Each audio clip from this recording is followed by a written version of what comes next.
কবরস্থানের সৌন্দর্য ও পরিবেশ রক্ষায় বৃক্ষরোপণ কর্মসূচি।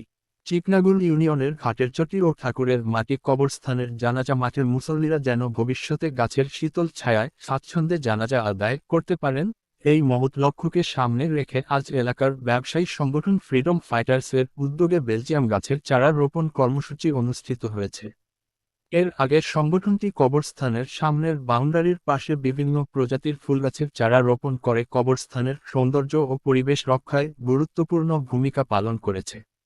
এ সময় উপস্থিত ছিলেন চেয়ারম্যান পদপ্রার্থী জাহাঙ্গীর আলম, মেম্বার পদপ্রার্থী মোহাম্মদ মানিক মিয়া, আব্দুল রশিদ, সমাজসেবী মুইদুল ইসলাম সহ ফ্রিডম ফাইটার্স সংগঠনের নেতৃবৃন্দ ও স্থানীয় গণ্যমান্য ব্যক্তিবর্গ।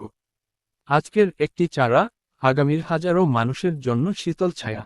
আসুন আমরা সবাই বৃক্ষরোপণ করি, পরিবেশ রক্ষা করি এবং মানব কল্যাণে এমন মহৎ উদ্যোগে পাশে থাকি।